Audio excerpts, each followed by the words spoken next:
एक narcissist mother अपने narcissist बेटे को क्यों हस्बैंड की तरह ट्रीट करती है। सुनने में थोड़ा अजीब लग रहा है, लेकिन ये रियलिटी है।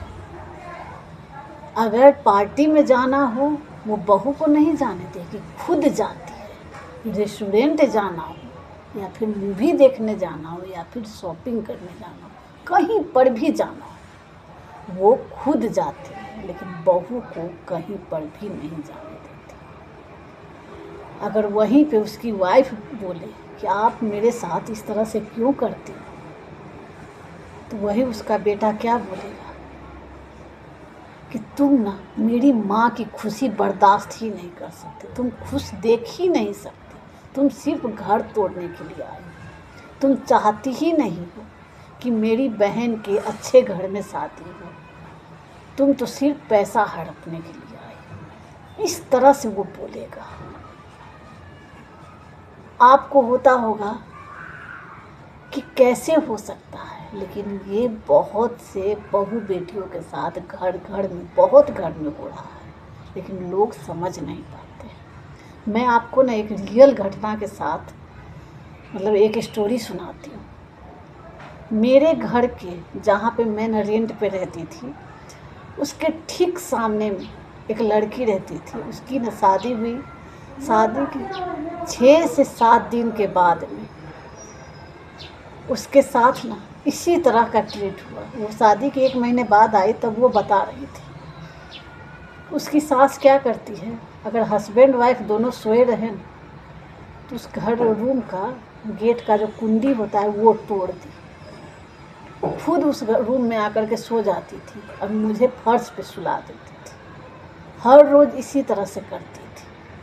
अगर कहीं पे जाना हो, पार्टी हो, मूवी देखने जाना हो, टूर पे हो, या फिर कहीं पे भी, खुद सास जाती थी, लेकिन मुझे नहीं जाने देती थी। जैसे लगता था कि मैं एक ना वहाँ की रोबोट हूँ, सिर्फ काम करने के लिए गई और कुछ नहीं। और उनकी शादीशुदा बेटी हर रोज़ अपने बाल बच्चे सहित आ जाया करती थी।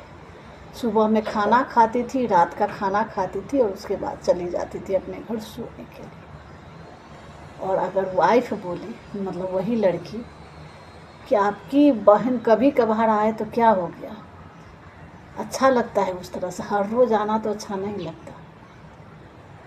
तो उसका हस्बैंड क्या बोल रहा है, तुम्हें उससे क्या, ये मेरा घर है, मेरा पैसा है, तुम कमाती हो, मैं कमाता हूँ, मेरे माँ मेरे साथ सोए या फिर कहीं पे, तुम्हें इस घर से जाना है तो जा, लेकिन मेरे माँ की खुशियाँ तुमसे बर्दाश्त नहीं हो रही है। इस तरह से वो बोला करता था, जबकि वो लड़की बहुत अच्छी थी, मैंने खुद देखा है उसे।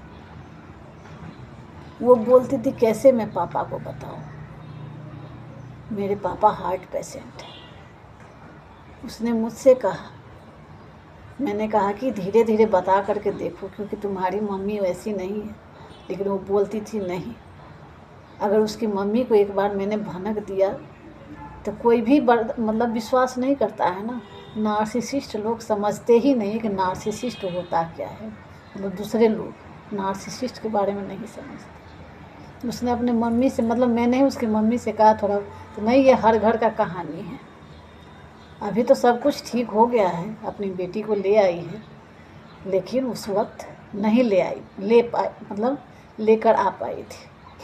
वो बहुत रोती थी। तो वो बोलती थी, हर घर में ऐसा नहीं होता है। अगर पार्टी में जाना हो तो बहू को ही जाने दे, मूवी देखने जाना हो, हाँ कंट्रोल करने की कोशिश करती है सास, लेकिन इस तरह से नहीं करती है जिस तरह से उसके साथ हो रहा था। ऐसे ऐसे घटना मेरे पास बहुत आए। एक था कि एक लेडी थी, वो अपनी स्टोरी सुना रही थी। वो बोल रही थी कि जब उसको न ऑपरेशन होकर के बच्चा हुआ, शादी के, मतलब शादी बोल रही हूँ, बच्चा होने के 4 से 5 दिन जिसको ऑपरेशन हुआ हो, उसको तो खड़ा भी हुआ नहीं जाता, तो खुद ही सांस देती है चाय, और वहाँ पे वो नहीं उठ के जा पाएगी तो नीचे कप रख देगी।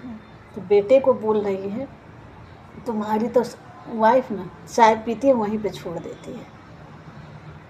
हस्बैंड देख रहा है सब कुछ, लेकिन सारा ब्लेम वाइफ पे डाल देता है।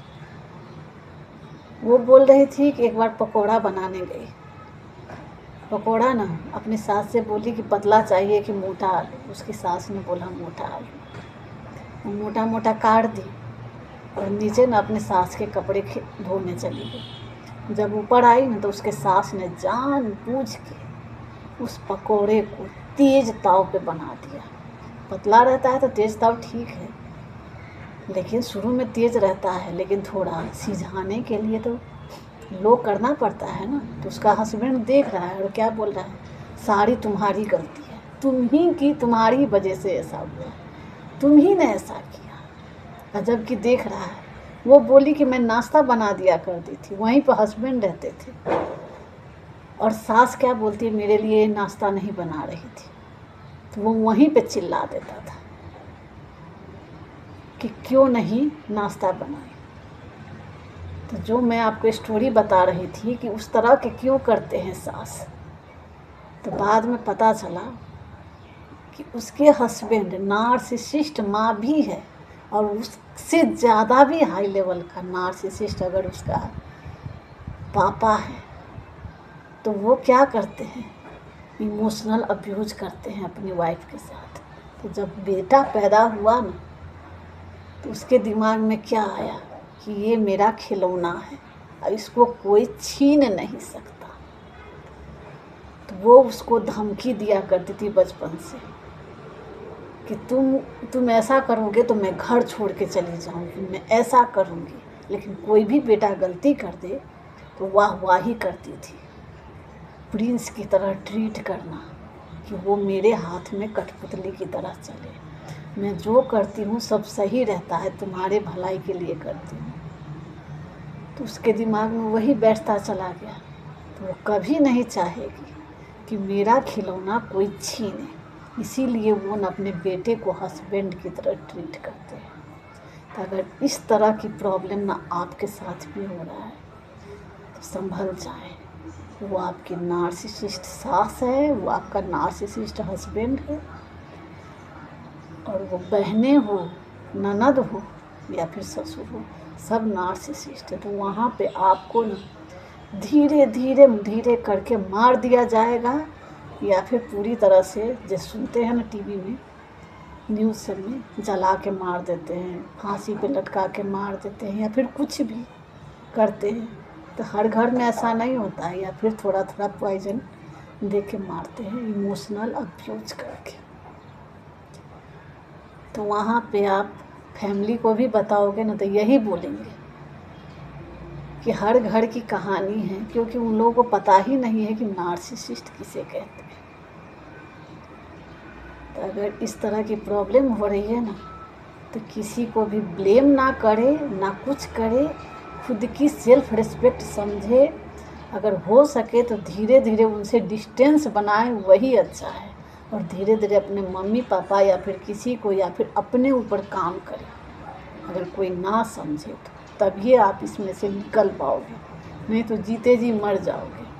क्योंकि वहाँ पे ना अगर आपके बच्चे भी हैं ना, तो किसी को परवाह नहीं है, आपके हस्बैंड को कोई परवाह नहीं होगा कि आपके बच्चे के साथ क्या हो रहा है क्या नहीं, क्योंकि एक नार्सिसिस्ट के लिए उसके बच्चे भी कोई मायने नहीं रखते हैं। तो आपको लगेगा कि बच्चे हैं तो देखेंगे, तो ऐसा कुछ नहीं होगा।